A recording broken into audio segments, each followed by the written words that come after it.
교회의 모든 일들은 하나님께서 섭리 가운데 모든 일들을 다 행하시고 이루신다고 하겠습니다. 교회가 세워진다는 것은 사람의 뜻으로 되는 것이 아닙니다. 왜냐하면 교회의 모든 일은 하나님의 진리 가운데 이루어지는 것이기 때문에 그렇습니다. 사람의 일은 아무리 공평하게 해도 사사롭게 될 수밖에 없고, 사람의 감정이나 사람의 이권이나 이런 어떤 사람의 사사로운 계획이나 이런 것을 따라서 좌지우지 되기도 하고, 그것 때문에 일이 굽기도 하고 이러기도 하지만, 하나님의 교회의 일들은 하나님의 진리 가운데에서 또 하나님께서 친히 이루시는 것이기 때문에 이 교회의 일은 사사로이 이루어질 수가 없다고 하겠습니다. 물론 고린도 교회 성도들이 믿음이 아직 연약하고, 그리고 교회의 기초가 아직은 튼튼하게 세워져 있지 않아서 고린도 교회 내에 여러 가지 문제가 많고, 특별히 그들과 함께 그 교회의 기초를 놓았던 이 사도 바울에 대한 이 사도로서, 교사로서, 지도자로서의 권위에 대한 의심도 있고 또 불만도 있고, 그래가지고 이 사도 바울에 대한 교권이 많이 흔들린 것은 사실이지만, 그러함에도 불구하고 교회 그 자체는 하나님에 의해서 세워지는 겁니다.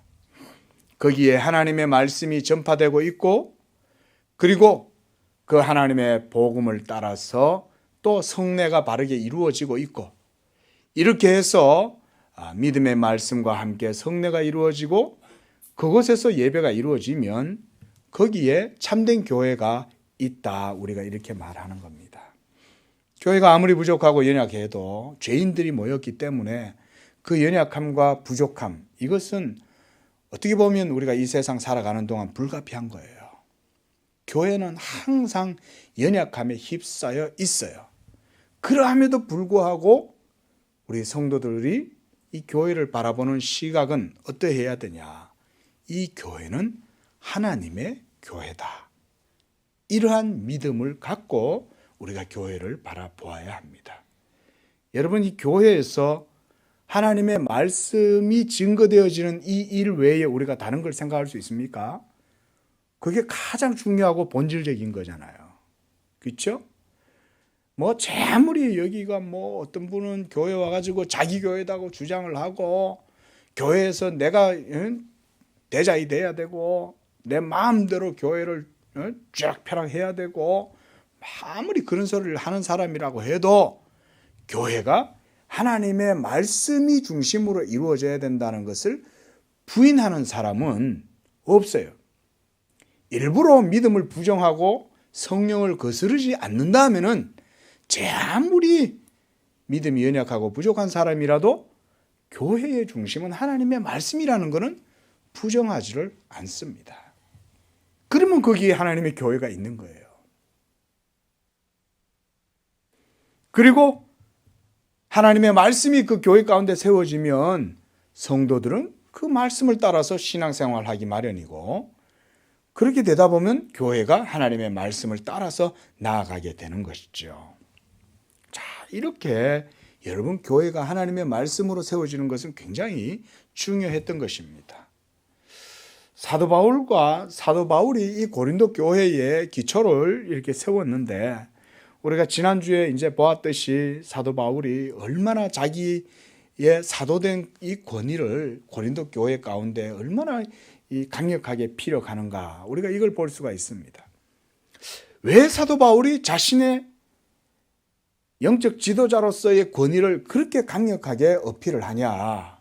왜 그렇게 주장을 하는가? 그것은 다름 아니라 고린도 교회가 하나님의 말씀 위에 세워져야 하기 때문에 그렇게 한 거예요. 그래서 여러분, 우리가 이 신약의 교회는 이 사도의 터 위에 교회가 세워지고, 그래서 우리가 사도신경을 우리가 늘 이렇게 고백을 하죠, 그렇죠? 예? 그러니까 여러분, 교회의 기초가 터가 사도들을 통해서 세워졌기 때문에 이 사도들이 전해준 복음이 이 교회에 굉장히 중요한 겁니다. 여러분, 사도 신앙을 떠나면 교회가 안 되는 거예요. 그러니까 이걸 사도 바울이 아는 거예요.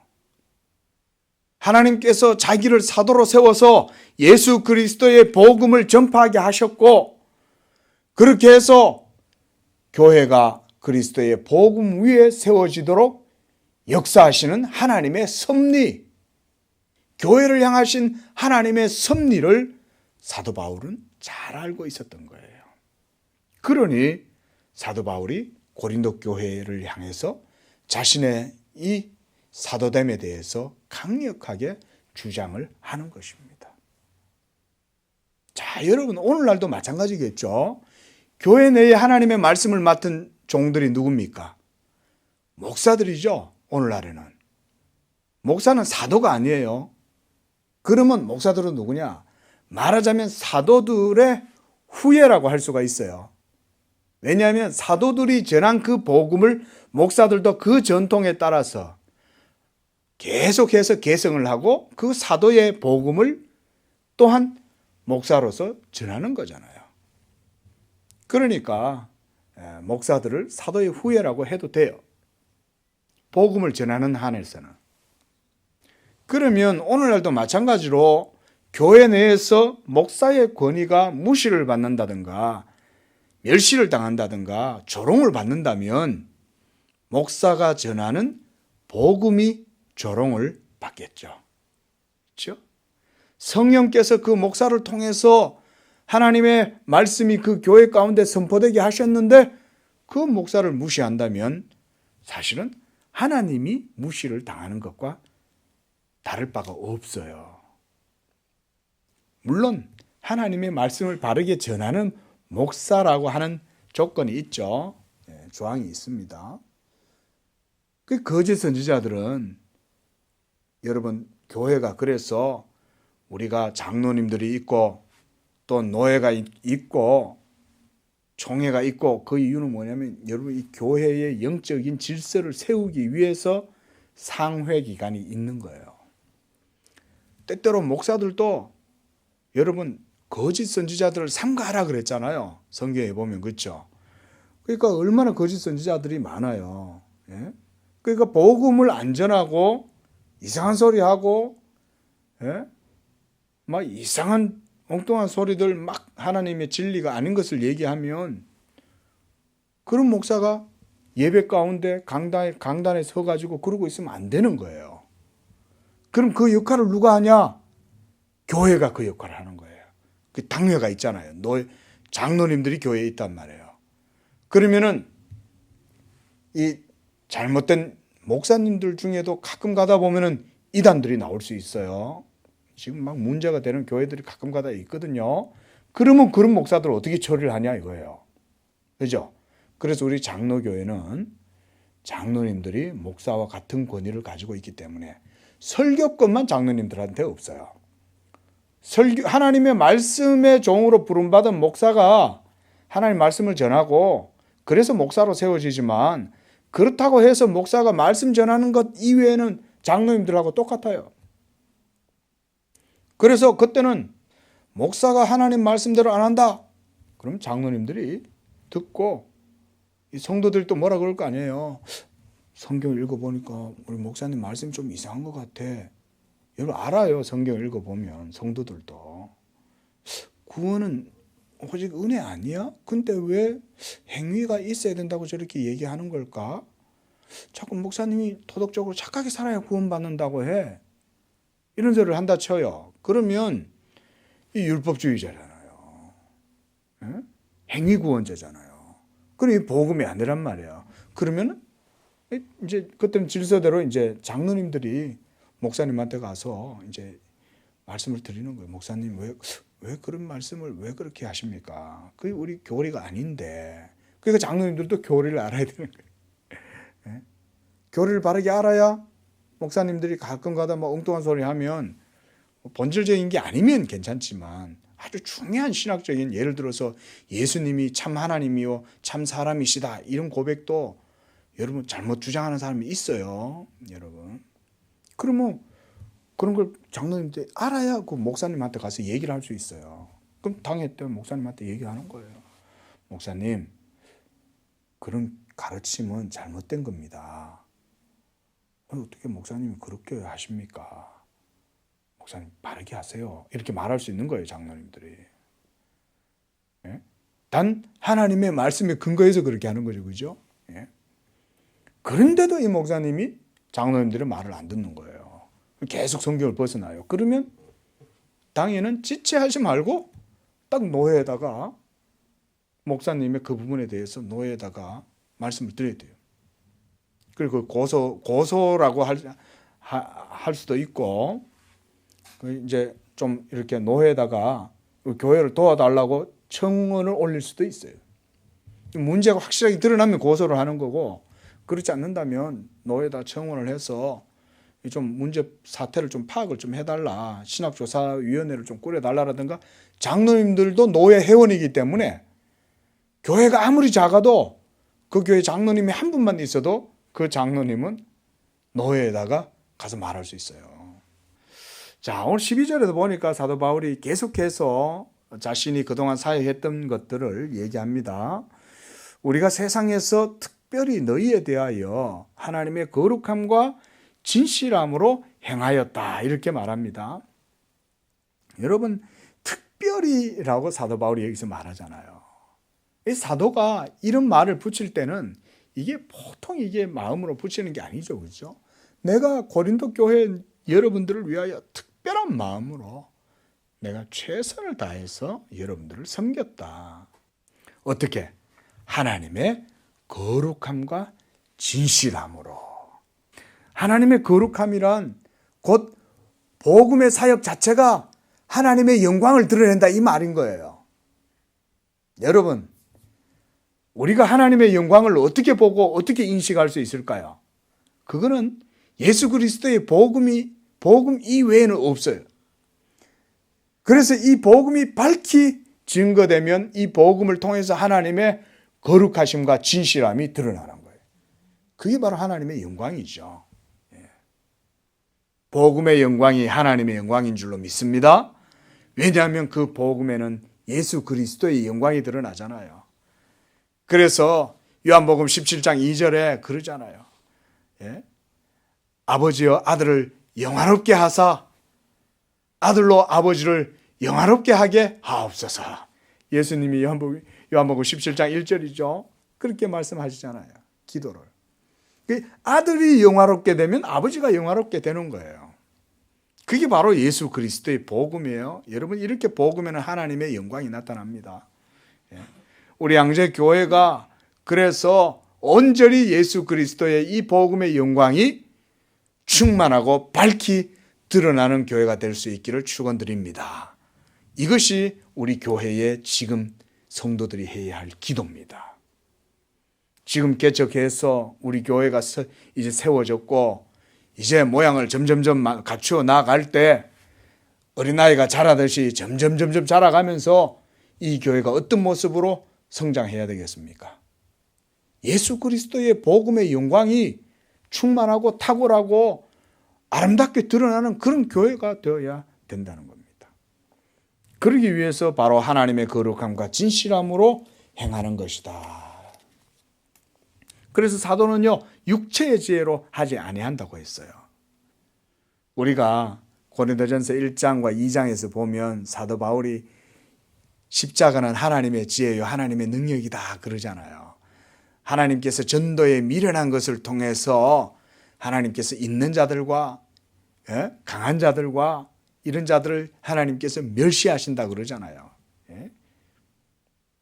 그들을 어리석게 하신다. 이것이 바로 하나님의 지혜와 하나님의 능력인 십자가의 복음인데, 이렇게 육체의 지혜가 아닌 하나님의 은혜로 사도 바울은 행하고 있다, 이렇게 말해요. 자, 이렇게 사도 바울은 하나님의 은혜로 행하여 우리가 양심에 조금 더 거리낌이 없이 너희들을 섬겼다. 이것이 바로 우리의 자랑이라고 말해요. 사도 바울의 자랑. 자, 13절 오직 너희가 읽고 아는 것 외에 우리가 다른 것을 쓰지 아니한다. 여기서 아는 것, 이 말은 복음을 아는 것, 이 말입니다. 복음의 진리를 아는 것 외에 우리가 다른 걸 얘기하지 않는다. 너희가 완전히 알기를 내가 바라는 것은 너희가 우리를 부분적으로나마 알았지만 주 예수의 날에는 너희가 우리의 자랑이 되고 우리가 너희의 자랑이 되는 그것이니라. 이렇게 말씀합니다. 자, 여러분, 주 예수의 날이라는 말은 마지막 최후 심판의 날을 의미하겠죠. 주 예수의 날을. 그 날을 말하는 겁니다. 그러면 그때가 되면 모든 진상이 다 드러나겠죠. 사도 바울이 고린도 교회를 향하여 얼마나 충성되고 진실하게 행했는지, 하나님 앞에서 정직하게 사역했는지 그때가 되면 다 드러나겠죠. 그죠? 그 날이 되면 심판 날이 이르고 예수님 앞에서 우리 모두가 다 전부 다 심판을 받을 건데 그때에 너희가 우리의 자랑이 된다. 사도 바울이 예수님 앞에 서서 자랑할 거 아니에요. 주님, 제가 이 성도들을 주님의 말씀으로 양육하고 세웠습니다. 그게 사도 바울의 자랑이라는 거예요. 또한 고린도 교회 성도들도 주님 앞에서 뭐라고 하겠습니까? 주님, 당신이 보내신 이 복음의 종 사도 바울 때문에 우리 모두가 이와 같이 구원의 의를 힘입고 이와 같이 구원을 얻었나이다 라고 하면서도 자랑할 거 아니에요. 이 그 말인 거예요. 우리 양재교회도 여러분들이 제 자랑이 되고 제가 여러분들의 자랑이 되는 이런 은총이 있으시기를 축원합니다. 마지막 날 예수님 앞에 서면 저는 저대로, 우리 성도님들은 성도님들대로 다 주님 앞에서 이와 같이 다 여러분, 우리 믿는 사람들은 주님 앞에 다 서는 거예요. 그때 우리는 다 서로의 자랑이 되는 거예요. 그러려면 오직 복음으로만 이 교회를 세우려고 애를 쓰면 돼요. 교회 내에 싸움 있는 교회들이 적지가 않죠. 나중에 천국 가서 다 봐야 될 사람들인데 지상에서 막 그렇게 서로 못자고 먹어가지고 미워가지고 막 쫓아보내고 싶어가지고 야단이 나가. 그러면 나중에 가면 뭔 자랑이 있겠냐 이거예요, 주님 앞에서. 그러나 이 교회를 오직 복음으로만 세우고자 힘쓴다면, 그렇죠? 예? 하나님의 진실함과 하나님의 의로움과 하나님의 거룩하심만을 복음을 통하여 드러내기를 힘쓰는 그런 교회가 되면 전하는 목사나 듣는 성도들이나 모두가 다 서로의 자랑이 되는 거예요. 이런 교회가 행복한 교회가 되는 것입니다. 우리 양재교회가 이런 교회가 될 수 있기를 축원을 드리는 것입니다.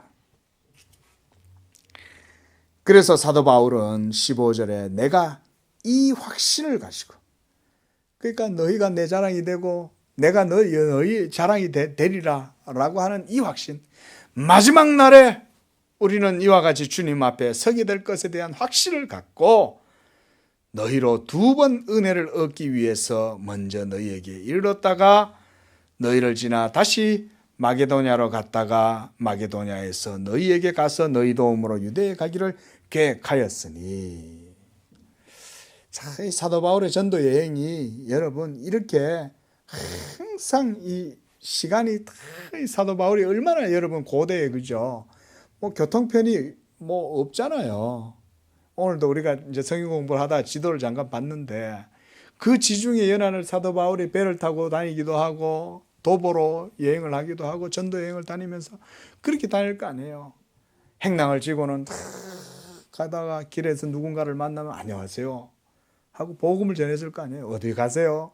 저요 마게도냐 가는데요. 저요 빌립보 가는데요. 이러면 아 그래요? 우리도 걸로 가는 길인데 같이 갑시다 하면서 또 복음을 전했을 거 아니에요. 길거리에서 가다가 만나는 사람마다 복음도 전하고. 여러분 참 그러니까 그 다니는 길들이 오늘날처럼 일정하지 못하고 힘드니까 아주 웬만한 계획을 가지고는 이게 움직이지 못하겠죠. 그 고린도에 가려면 아주 철저하게 계획을 세워야 되는 거예요. 그렇죠? 그리고 지금 이곳에서 사역하고 있으면 에베소에서 사역을 할 때 에베소의 사역 내용도 현실적으로 다 이렇게 다 따져봐야 될 것이고 여기에서 얼마 있다가 가야 되겠다 이런 생각들을 나름대로 할 거란 말이에요. 그러니까 17절에 사도 바울이 이렇게 말해요. 이렇게 계획할 때에 어찌 경솔히 했겠냐? 경홀히 계획을 했겠냐? 혹 계획하기를 육체를 따라서 계획하여 예예하면서 아니라 이 말은 간단히 말하면 이런 얘기예요. 그냥 하나님의 진리와 하나님의 복음을 따라서 하나님의 뜻을 따라서 하지 않고 그냥 사사로이 사람의 생각대로 그냥 예예했다가 또 아니라 하고 막 아무렇게나 그렇게 했다는 게 아니라는 거예요. 하나님의 일이잖아요. 하나님의 일이니 그렇게 할 수 없는 거예요, 사도 바울이. 특히 하나님의 교회를 세우는 이 고린도 교회를 세우는 이 일에 있어서 사도 바울이 아무렇게나 사람의 계획을 따라서 그래 하다가 또 아니야 안 돼 이렇게 아무렇게나 변경하고 계획이 좌지우지되고 이렇게 되지 않았다 이 말이에요.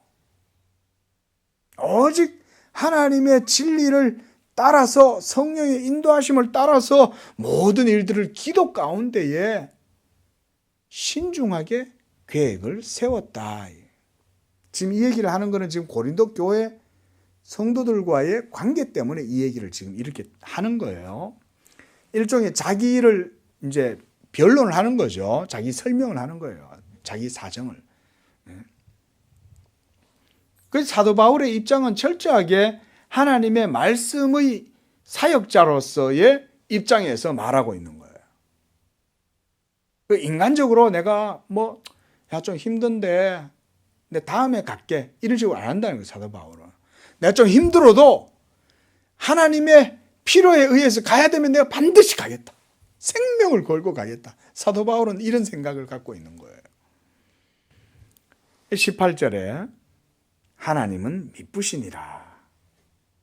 참, 여러분 여기에서 사도 바울이 어떤 모습을 갖고 있는가를 알 수가 있어요.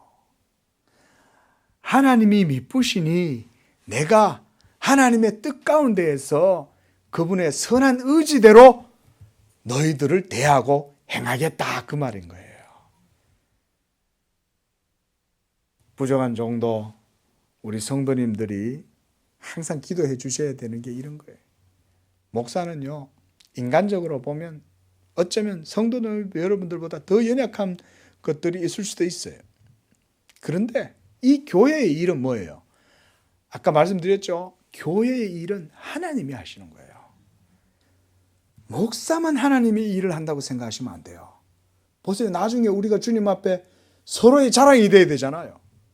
그 말은 다 같이 이게 복음의 사역을 같이 해나간다는 거예요.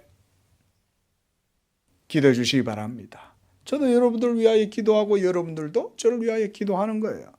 그렇게 해야 이 하나님의 교회의 질서가 영적으로 온전하게 이루어지는 겁니다. 우리가 너희에게 한 말은 예하고 아니라 함이 없노라. 내가 언제 너희들한테 하겠다고 해놓고 내가 나중에 할게라고 하면서 변개한 적이 있냐? 왜냐하면 철저히 복음의 진리를 따라서 행하니 이런 일이 없는 거예요. 그죠? 여러분이 교회 내에 성도들의 모든 신앙생활도 교회의 신앙생활도 여러분 잘 들으셔야 돼요. 교회의 신앙생활도 목사만 복음을 따라 하는 게 아니라 성도들도 복음의 교훈과 도리를 쫓아서 신앙생활을 해야 되는 거예요. 안 그러면 예했다가 아니오하고 아니오했다가 예하고 막 중구난방이 되는 거예요. 여러분이 교회는 누가 중심이 돼야 돼요? 목사가 중심이 돼야 됩니까? 하나님이 예수님이 바로 이 교회의 머리고 그렇죠? 이 교회는 하나님이 중심이시잖아요. 그렇죠? 그러면 하나님의 방법과 뜻대로 하려면 오직 하나님의 말씀을 따라서 믿고 나아가면 되는 거예요. 이 말씀이 중심으로 세워지면 예스 할 때는 예스로만 쫙 나가는 거예요. 하나님의 말씀에 그것이 아니면 아니요 라고 말씀을 따라서 행하면 되는 겁니다. 이것이 사도 바울의 사역 철학이라고도 할 수가 있는 겁니다. 우리 곧 나와 실로아노와 디모데로 말미암아 너희 가운데 전파된 하나님의 아들 예수 그리스도는 예하고 아니라 함이 되지 아니하셨으니 그에게는 예만 되느니라. 하나님의 약속은 얼마든지 그리스도 안에서 예가 되니 그런즉 그로 말미암아 우리가 하나님께 영광을 돌리게 되느니라 그랬습니다. 자, 여러분, 사도 바울은요 지금 예수 그리스도의 복음 자기가 이 예수 그리스도의 복음을 전할 때 이 복음만이 유일하고 순수한 하나님의 진리의 말씀이라고 말하고 있는 거예요. 지금 여기서 잘 보세요. 너희 가운데 전파된 하나님의 아들 예수 그리스도는 예하고 아니라 함이 되지 아니하셨다. 이 말은 오직 복음만이 순수한 진리다 이 말이에요. 제가 이걸 다르게 좀 설명도 드릴 수 있지만 분명한 건 예라고 할 수 있는 이것은 긍정이잖아요. 그렇죠? 여러분, 긍정할 수 있는 것은 부정할 수 없는 거죠. 그렇잖아요. 그죠? 만약 부정할 수 있는 것이 있다면 그것은 온전한 긍정이 아니잖아요. 예? 예수 그리스도가 그리스도의 복음이 바로 그렇다는 거예요. 오직 복음은 예스, 예, 긍정 그것만 되지 거기에 아니오라 하는 것은 아무것도 없어요. 그래서 사도 바울은 이렇게 말합니다. 하나님의 약속은 얼마든지 그리스도 안에서 예가 된다. 이 말은 하나님의 모든 약속이 이 그리스도에게만 의존한다는 말이에요. 자, 이거 조금 어려운 얘기 같은데 이걸 설명을 좀 드리겠습니다. 여러분, 구약의 모든 약속들은요, 예수 그리스도 안에서 날인되고 확정이 된 거예요. 그래서 그리스도가 하나님의 모든 약속의 기초였어요. 구약의 모든 약속에. 그래서 사도 바울의 가르침은 이러한 순수한 복음과 이 불변성에 대해서 말해주고 있습니다. 그리고 하나님의 모든 은혜는 예수 그리스도에 의해서만 의존되고 있어요. 여러분, 우리가 기도할 때도 누구의 이름으로 기도합니까? 예수님의 이름으로 하나님께 기도하죠. 너희는 이렇게 기도해라 라고 얘기할 때 내 이름으로 너희가 무엇이든지 하나님께 구하면이라고 하잖아요. 그 얘기는 우리가 기도할 때 하나님이 들으시는 기도는 예수 그리스도를 의지하고 하는 기도 외에는 하나님이 안 들으신다 이 말인 거죠. 그러나 너희가 내 이름으로 무엇이든지 구하면 너희가 받으리니 말씀한 것은 바로 이와 같이 복음의 모든 약속이 예수 그리스도에게 기초가 되어 있고 전적으로 그에만 의존하고 있다는 것입니다. 그래서 이 그리스도 예수 안에 있는 이 하나님의 약속으로 인하여 모든 하나님의 복음의 약속들이 날인되고 확증된다고 말하는 거예요. 한번 보십시오. 22절을 보십시오. 그가 또한 우리에게 보증으로 인치시고 보증으로 우리 마음에 성령을 주셨다 그랬습니다. 예수 그리스도로 말미암아 이와 같이 인침과 보증이 되신다라고 얘기해요. 그리고 그 약속의 실체는 바로 성령이라고 말씀하고 있어요. 그 사도 바울의 모든 사역의 핵심은 바로 복음이잖아요. 그래 이 복음이 바로 이와 같이 하나님의 모든 약속이고 그 안에서 오직 예만 되고 아니라 함은 없다는 거예요. 결국 사도 바울은 자기 자신의 입장을 복음으로만 가지고 지금 대변하고 있는 거예요. 나는 여러분들한테 예수 그리스도의 복음 외에는 아무것도 안 전했어. 인간적인 그 어떤 것도 얘기 안 했어. 오직 예수 안에서만 하나님의 약속이 예가 되기 때문에 내가 오직 여러분들한테 예라고 얘기하지 아니라고 얘기한 건 없어. 그 얘기예요. 여러분, 사람의 말은, 사람의 논리는 예도 되고 아닌도 되잖아요. 그죠? 우리가 대법원의 판례가 어떨 때는 이렇게도 됐다가 또 누가 또 상고해가지고 또 헌법소원 내면 또 나중에 되면 또 이게 또 아니요 됐다가 이러는 거 아니에요. 우리나라가 간통죄가 폐지가 돼가지고 그러죠.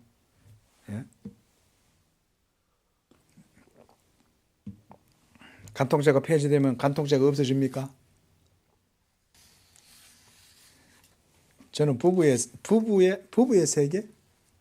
뭐 드라마가 있더라고요. 우리나라 뭐 한때 뭐 재미있었다고 다들 그러는데, 부부의 세계라는 그게 이제 그 부부 간에 한마디로 그 바람나가 그러는 거잖아요. 그게. 예? 근데 뭐 그 부부 간에 이제 갈등이 아니죠. 막 바람을 피워가지고 이제 그러는 거잖아요. 결국. 그건 보세요, 여러분. 간통죄가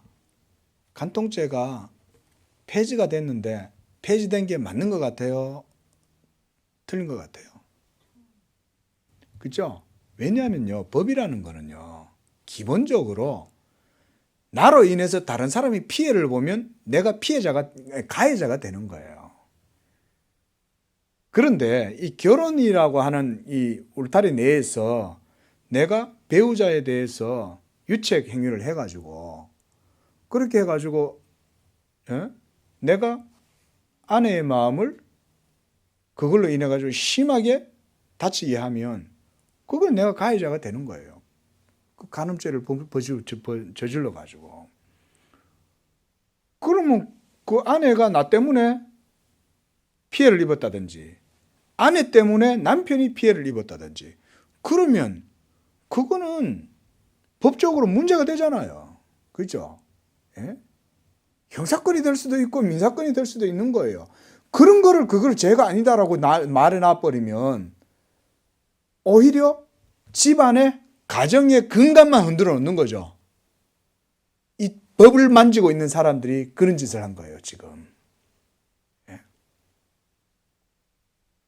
그게 내가 어느 정부에서 했던 내가 그런 얘기까지는 하면 정치 얘기 되니까 안 하겠습니다.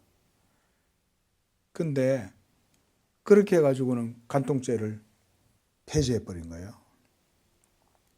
보세요. 나중에 그것 때문에 가정이 다 흔들리잖아요. 나중에 분명히 누군가가 헌법소원 내갖고 이거 다시 해야 된다. 그래가지고 다시 간통죄가 또 다시 파기되고 또 세워질 수도 있어요. 예. 그러나 여러분 보세요. 오직 하나님의 진실하심은, 예? 오직 하나님의 진실하심은 예수 그리스도의 말씀 외에 없어요. 하나님이 우리에게 하신 말씀은 이 복음 이외에는 없기 때문에 그래서 사도 바울은 그리스도 예수 안에서 오직 예만 되고 아니라 함이 없다 그렇게 얘기하는 거예요. 여러분, 이 세상의 진리는 예수 그리스도의 복음 외에는 없어요. 사람들이 복음이 진리라고 하니까 그걸 잘 이해를 못해서 뭐 진리라는 게 왜 복음이 진리냐? 아니요.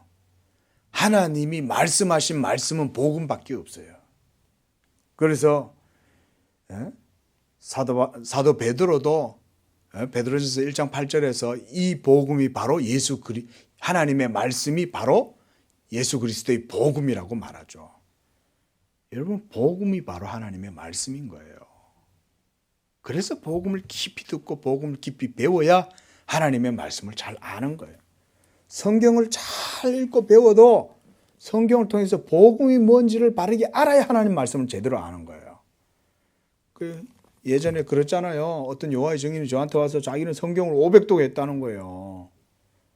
성경을 500독을 했는데 왜 당신은 여호와의 증인이냐는 거예요. 예? 그 말은 500독을 했는지 모르겠지만 그랬으면 그 속에서 복음을 봐야, 복음을 들어야 하나님의 말씀을 아는 거예요. 근데 복음을 결국은 자기가 못 들었다고 자기가 얘기하고 있는 거예요. 그 사람은. 자, 여러분, 이렇게 사도 바울은요, 이제 이 결론을 내립니다. 내가 목숨을 걸고 하나님을 불러 증언하게 하노니, 그러는 거예요. 자, 여러분, 얼마나 사도 바울이 이렇게 하나님의 복음을 위해서 진실함과 거룩함을 위하여 얼마나 애를 썼는가 여기에서 볼 수 있죠. 내가 내 목숨을 걸고 하나님을 증인으로 불러서 증언하게 하겠다는 거예요. 그러니까 사도 바울이 얼마나 복음에 충실한 사역자였냐를 알 수가 있죠. 여러분, 우리 교회도 이와 같이 온전히 복음의 열정으로 교회를 세워나갈 수 있기를 바랍니다. 기도해 주실 때 그렇게 기도하세요. 하나님의 복음, 하나님의 말씀으로 이 양재교회가 세워지도록 축복하여 달라고 기도하세요. 이 교회가 지금은 비록 부족하고 비록 작고 연약해 보여도 하나님의 말씀이 이곳에서 전해지고 성도들이 하나님의 말씀을 믿고 기도하면 그 하나님의 말씀 뜻 가운데에 이 교회가 세워지게 될 것입니다. 내가 다시 고린도에 가지 아니한 것을 너희를 아끼려 함이니라. 24절, 우리가 너희 믿음을 주관하려는 것이 아니요 오직 너희 기쁨을 돕는 자가 되려 함이니 이는 너희가 믿음에 섰음이라. 자, 여러분, 목사는요, 엄밀히 말하면 여러분들의 믿음을 주관하는 사람이 아닙니다. 잘 아셔야 돼요. 교회의 주인은 보이지 아니하시는 영이신 하나님이시고, 그리고 이 교회의 머리는 예수 그리스도시고, 그리고 그리스도의 머리는 하나님이세요. 그래서 이 교회는요, 그래서 작든 크든 간에 모든 교회는 하나님의 말씀이 전해지고 그 말씀을 따라서 믿음 생활하고 성례가 바르게 행해지면 그게 교회라는 거예요. 그리고 그 교회를 향한 하나님의 섭리가 분명히 있다는 사실을 우리 성도들이 믿어야 됩니다. 하나님은요, 그저 아무렇게나 여기에 여러분들 우리를 불러 모아가지고 있게 하시지 않아요. 하나님의 섭리와 뜻이 있는 거예요. 이 교회에, 이 지역에, 이 양재교회를 하나님이 세우신 뜻이 있는 거예요. 그렇게 우리가 믿는 거예요. 그 뜻을 붙들고 우리가 기도하는 겁니다. 그 뜻을 붙들고. 그 기도하실 때 이런 기도도 하세요. 하나님, 이곳에 양재교회를 세우시고 나를 이곳에 불러서 여기에서 신앙생활을 하게 하셨는데 하나님의 뜻이 무엇인지 깨달을 수 있도록 인도해 주옵소서. 이렇게 여러분 우리가 기도를 해야 돼요. 그게 여러분 바른 기도예요. 그리고 이 교회 가운데 하나님의 복음이 바르게 세워지게 하시옵소서. 하나님의 뜻과 섭리와 경륜이 이루어지는 교회가 되게 해 주시옵소서. 우리가 이런 믿음으로 우리 양재교회를 위해서 저와 여러분 모두가 서로의 자랑이 되고 그 가운데 오직 예만 되는 하나님의 약속은 오직 그리스도 예수 안에서 예가 된다고 했는데 여러분 그 그리스도만이 우리의 인치시고 보증으로 확증하시는 거예요. 이런 언약의 믿음 가운데에 이 그리스도의 복음으로 인하여 우리 모든 성도들과 교회가 풍성한 은혜를 누리기를 바랍니다.